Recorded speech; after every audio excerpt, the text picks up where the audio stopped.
Assalamualaikum warahmatullahi wabarakatuh.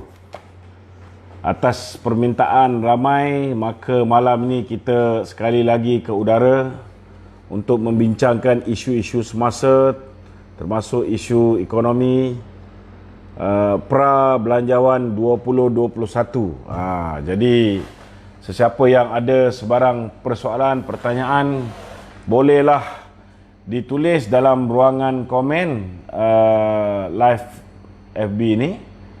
Dan bersama-sama saya malam ni ada beberapa sahabat-sahabat yang hadir, yang akan bertanyakan soalan-soalan kepada saya, dan dalam masa yang sama mereka juga akan membaca soalan-soalan tuan-tuan yang berada di rumah. Okey, silakan. Datuk, tadi 10 jam yang lepas, Malaysia kini ada boleh silent bahawa pemimpin Perikatan Nasional berkumpul untuk mesyuarat di Hilton. Ya. Dan saya dipahamkan melalui satu Facebook posting Datuk Zahari Mat Yassin, seorang blogger, yang mengatakan bahawa Datuk Seri Zahid Hamidi, Presiden UMNO, sudah keluar daripada mesyuarat itu kerana tidak setuju. Dikatakan bahawa Tan Sri Muhyiddin telah offer 3 juta ringgit bajet kepada setiap ahli-ahli Parlimen Pembangkang. Jika sekiranya perkara itu betul-betul wujud, apakah pandangan Datuk dari segi implikasi politik negara selepas saja bajet ini dilulus atau tidak? Itu soalan pertama saya, Datuk. Okey, pertama sekali, sebaik saja saya membaca kenyataan yang mengatakan bahawa berlakunya sogokan oleh Yang Berhormat Perdana Menteri kepada wakil rakyat yang akan mengundi belanjawan 2021, yang mengatakan bahawa peruntukan sebanyak 3 juta ringgit akan disalurkan kepada setiap ahli parlimen, termasuk ahli parlimen pembangkang, sekiranya belanjawan ini diluluskan. Saya telah menghantar satu mesej kepada Datuk Seri Ahmad Maslan, Setiausaha Agung UMNO, untuk bertanyakan sama ada benar perkara ini ataupun tidak. Jadi sehingga hari ini, sehingga saat ini, saya masih belum dapat sebarang konfirmasi. Tetapi sekiranya, sekiranya saya jawabnya, sekiranya benda ini benar-benar berlaku, saya anggap ini adalah satu benda yang tidak sepatutnya berlaku.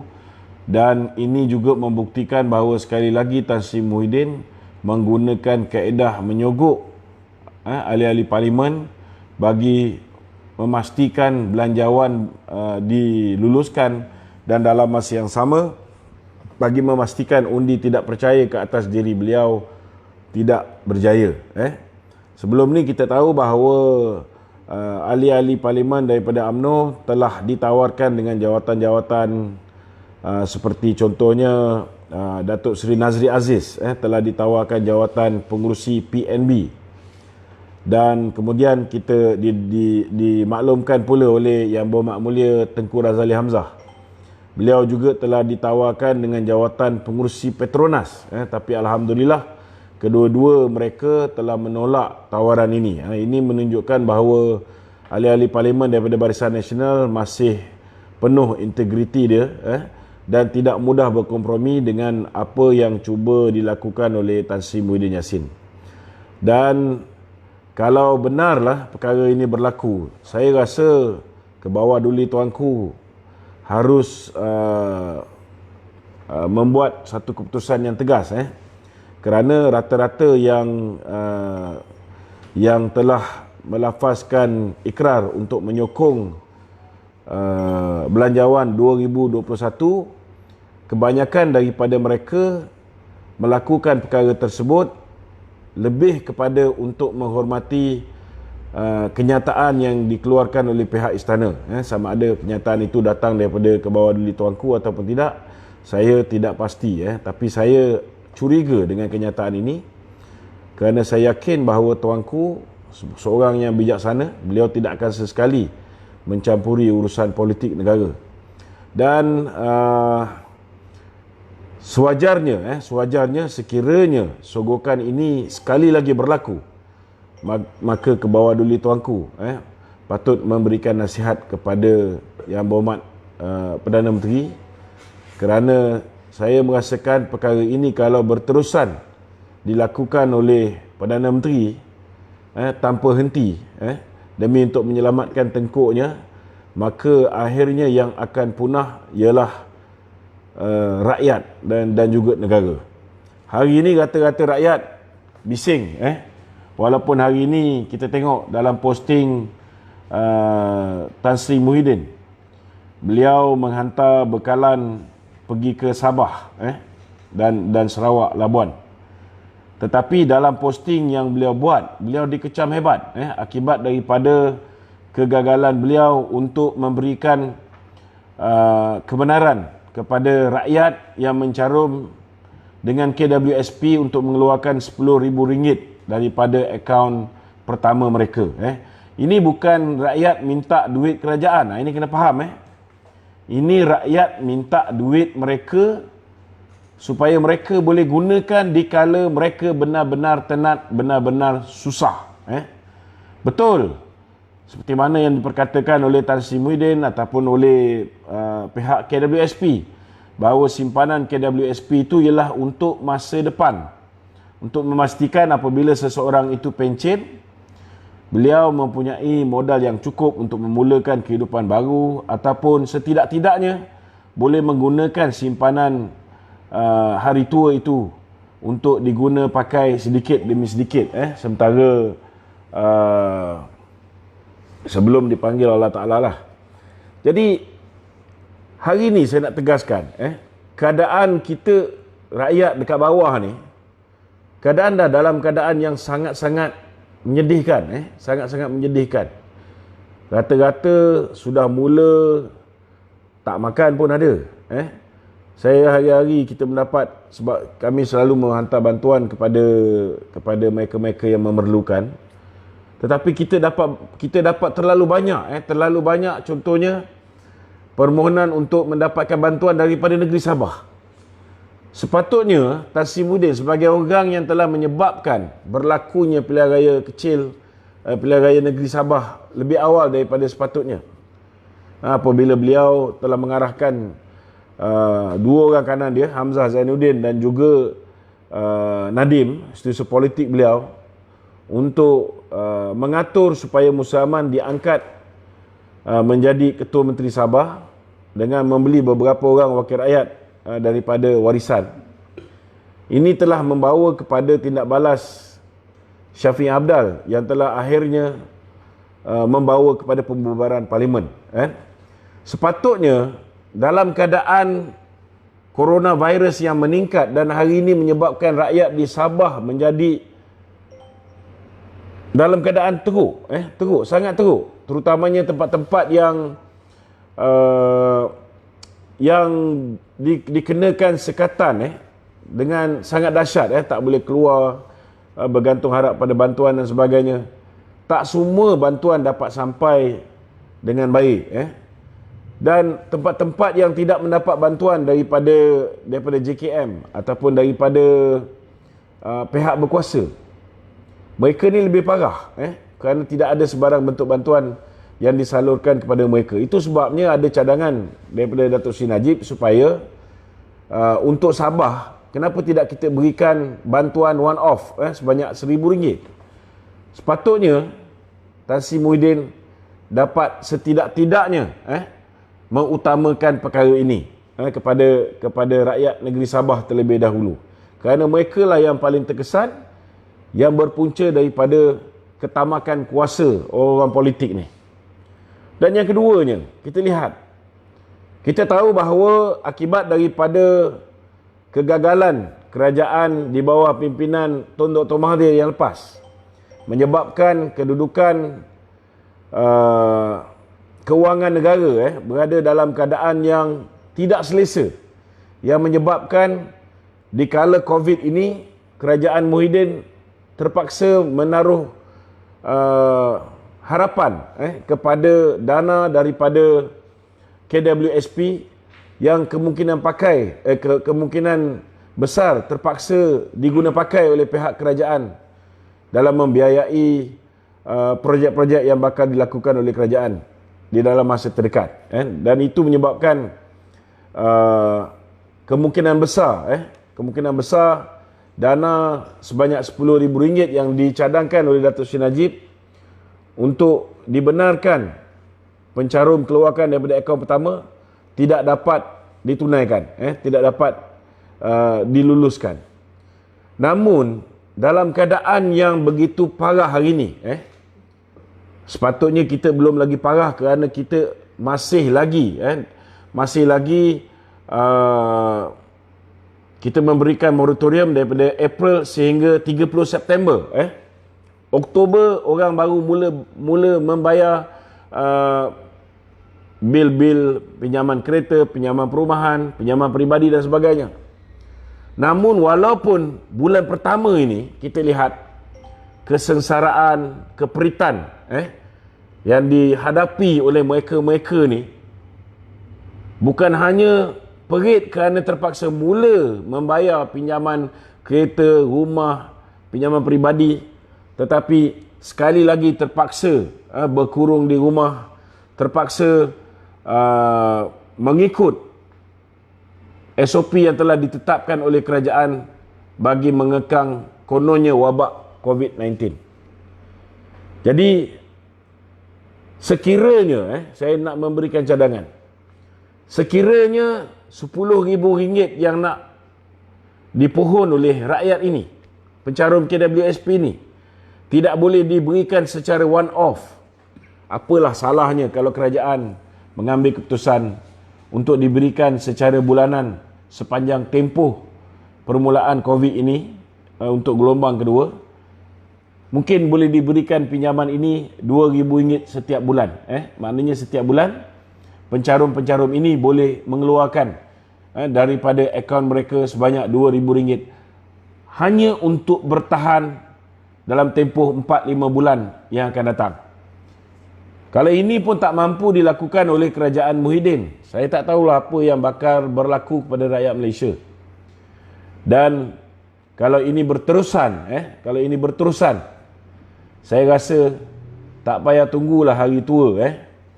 Mungkin kita akan berhadapan dalam satu keadaan di mana rakyat Malaysia mungkin ada yang mati kerana kebuluran akibat daripada kegagalan ibu bapa dan juga pekerja-pekerja untuk meneruskan kehidupan mereka apabila mereka tidak boleh keluar cari makan, tak boleh bekerja dengan arahan-arahan yang mengarut, contohnya macam hanya 10% kaki tangan pengurusan yang dibenarkan untuk bekerja. So benda-benda macam ni sangat menekan.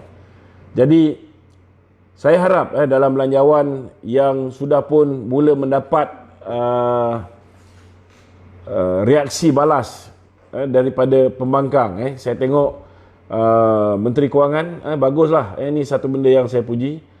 Mereka pergi berjumpa dengan pembangkang, mereka pergi berjumpa dengan parti-parti komponen di dalam kerajaan untuk mendapatkan feedback, tetapi jangan hanya mendapatkan feedback tetapi tidak mendengar apa yang telah diutarakan. Khususnya UMNO hari ini, mereka telah memberikan lebih kurang 6 cadangan utama untuk dipertimbangkan oleh pihak kerajaan.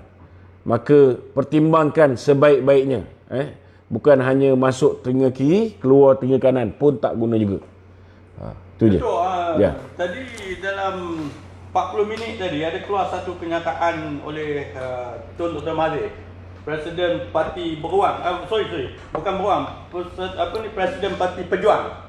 Dia mengatakan dia tak dijemput bincang belanjawan 2021 kata Dr. Mahathir. Ya. Jadi apa tujuan ni yang tak dijemput dia, Datuk? Kalau Datuk tahu, ataukah ini sengaja disengajakan? Saya rasa Tun Mahathir yang keluarkan kenyataan ni, Datuk. Nah, berbalik kepada soalan saya ni pula. Ya. Tadi pembangkang ada mengeluarkan kenyataan PKR melalui Datuk Seri Saifuddin Nasution. Dia mengatakan bahawa mereka nak menyelesaikan masalah air lah, demand itu, demand ini. Lepas tu Menteri Kewayangan Datuk ada juga mengeluarkan kenyataan bahawa ini hal bajet saja, bajet kesihatan Datuk. Belum sampai kepada masalah gawat politik Datuk, tak disebut Datuk. Begitu juga Datuk Mat Sabu Presiden Parti Datuk Mat Sabu, dia pun ada mengeluarkan kenyataan Datuk. Jadi dia komen dia tak ni, rasanya Datuk ada panas dah di parlimen Datuk besok hari dan seterusnya sehinggakan bajet yang cuba didapatkan simpati oleh Yang Amat Berhormat Perdana Menteri. Saya rasa besok mungkin tak panas lah. Kita akan mulakan dengan titah tuanku, dan biasanya akan disambung dengan perbahasan berhubung titah tuanku, dan kemudian akan diteruskan dengan pembentangan belanjawan pada lebih kurang 6 hari bulan November, 6 hari bulan November. Dan kalau nak panas pun 6 hari bulan November dan ke atas, apabila belanjawan tu mula-mula akan dibahaskan oleh Ketua Pembangkang Anwar Ibrahim akan membahaskannya, dan kemudian akan dibahaskan oleh ahli parlimen daripada kerajaan, dan kemudian dibahaskan oleh ahli parlimen daripada pembangkang, sehinggalah akhirnya mungkin akan diundi untuk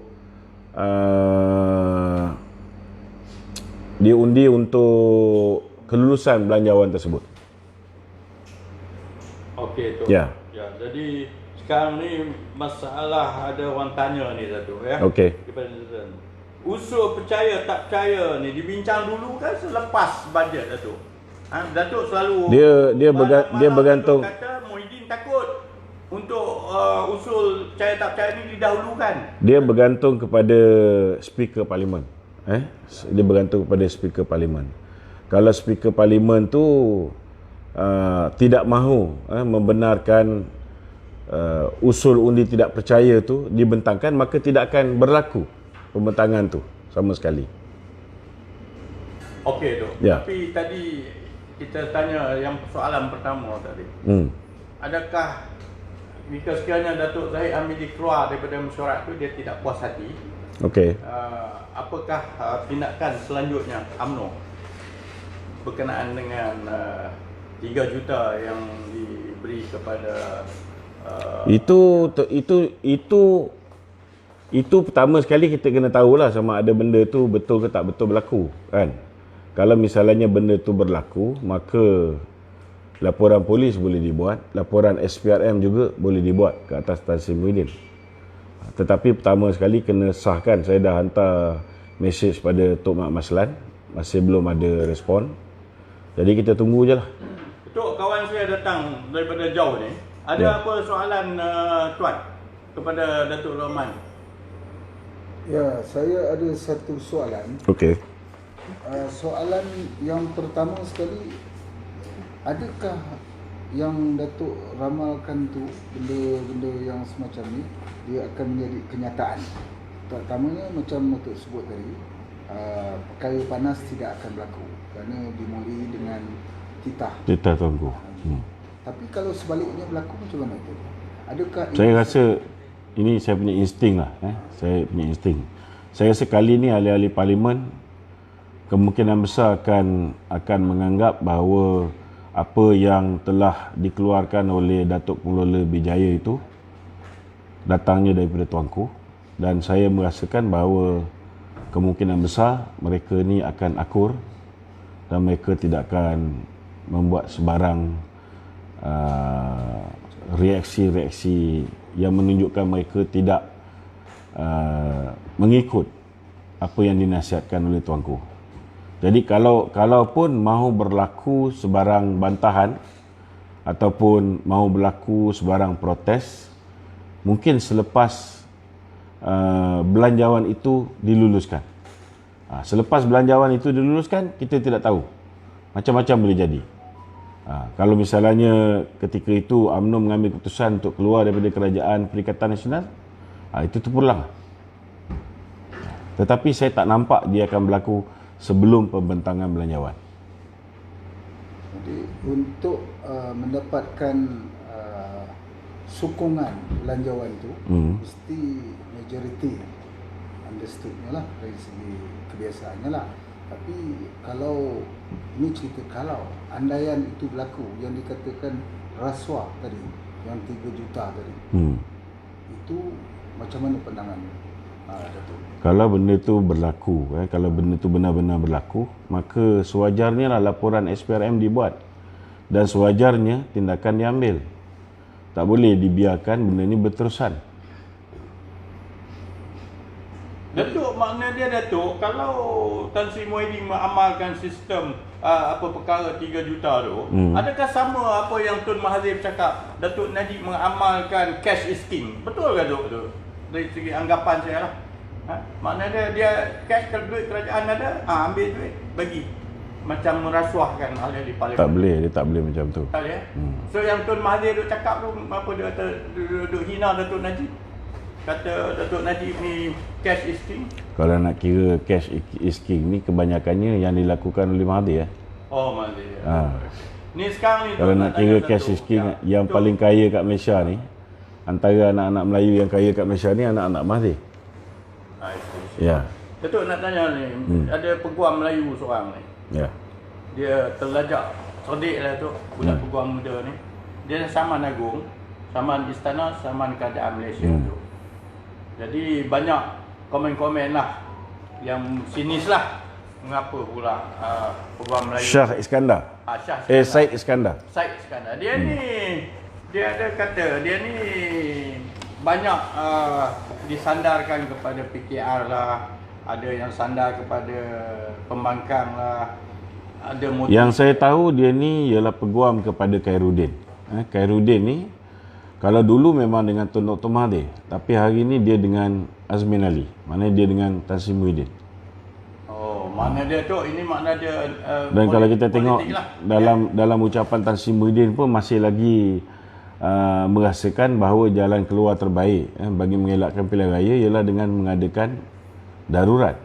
Masih lagi mengulangi keperluan darurat, dan kita tengok kenyataan daripada Rais Yatim pun beliau mencadangkan supaya Tan Sri Muhyiddin sekali lagi memohon supaya apa dipanggil, supaya menghadap kembali tuanku untuk apa dipanggil, memohon darurat. Ya. Jadi ada lagi tuan? Ya, saya nak tanya juga berhubung dengan berkaitan dengan andaian kita tadi yang dikatakan ada akan berlaku ni atau sudah berlaku ni rasuah.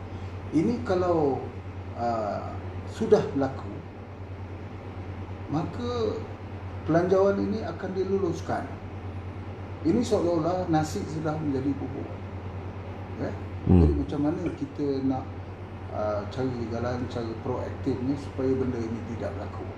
Kerana ini, amalan ini amat merosakkan negara. Macam mana Datuk punya pandangan? Dia belanjawan boleh diluluskan, tetapi selepas belanjawan, kerajaan mana yang akan melaksanakan belanjawan itu, melakukan pemerintahan, itu tidak semestinya orang yang sama. Itu kena faham tu. Jadi kalau kita tengok senario hari ini, nasihat baginda tuanku ataupun pegawai yang telah menulis surat ni mengatakan bahawa dia meminta supaya disokong belanjawan ini. Tetapi tidak ada sebarang kenyataan yang mengatakan harus mengekalkan Tan Sri Muhyiddin sebagai Perdana Menteri. Jadi benda ni boleh berlaku selepas pembentangan belanjawan. Maknanya untuk belanjawan mungkin ahli-ahli parlimen menghormati apa yang telah pun dikeluarkan oleh pihak pegawai istana, tetapi selepas saja belanjawan itu diluluskan, itu terpulang kepada ahli-ahli parlimen sama ada mereka mau terus mengekalkan Tan Sri Muhyiddin ataupun tidak, itu hak mereka. Ya. Jelas. Datuk, ada satu soalan lagi Datuk. Sahabat Datuk ni dia memberi cadangan supaya Perikatan Nasional tetap ada strategi walaupun tanpa UMNO. Dan dia cadangkan supaya UMNO tarik diri Datuk sekarang daripada kerajaan Perikatan Nasional. Apa pandangan Datuk daripada ni? Orang yang tulis ni bagi tu ni lah Datuk. Dia minta saya tanya juga dengan yang berbagai. Ya, saya secara peribadi daripada awal lagi pendirian saya konsisten. UMNO tidak sepatutnya bekerjasama baik dengan Mahathir maupun dengan boneka Mahathir. Kan? Kalau misalnya UMNO terus bekerjasama, maka ini akhirnya akan membau padah dalam pilihan raya umum yang ke-15. Kerana setiap kesilapan yang dilakukan oleh kerajaan hari ini, UMNO perlu bertanggungjawab sama. Kan? Jadi dalam keadaan UMNO diberikan peranan yang kecil, tidak dilibatkan dalam contohnya dalam perkara-perkara yang melibatkan polisi ekonomi, yang melibatkan perkara-perkara yang melibatkan kementerian-kementerian penting seperti pendidikan, seperti pembangunan luar bandar. So benda ni akhirnya akan menyebabkan pengundi akhirnya akan menghukum Kerajaan Perikatan Nasional dan dia akan menghukum sama UMNO. Jadi jalan yang paling selamat kalau itu hari dia orang ni dengar cakap kan, mungkin kita punya pengaruh tidak merosot. Kalau kita tengok pengaruh BN semenjak menyertai Kerajaan Perikatan Nasional ni memang jauh merosot berbanding dengan sebelum ni. Sangat merosot. Okey Tok. Kawan ni, sahabat Datuk ni, Facebook friend Datuk ni, dia tanya, agak-agak sampai bila kerajaan pimpinan Tan Sri Muhyiddin ni boleh bertahan Datuk? Ada apa tuan? Kenapa tuan? Ya? Main-main sekali. Rakyat Malaysia pun nak tengok juga. Ada pihak polis hari ni datang. Saya tak tahulah apa benda yang dia nak kan. Main-main jemput saya datang. Main lah. Boleh tak agak-agak sampai bila? Ada orang tangkap ke?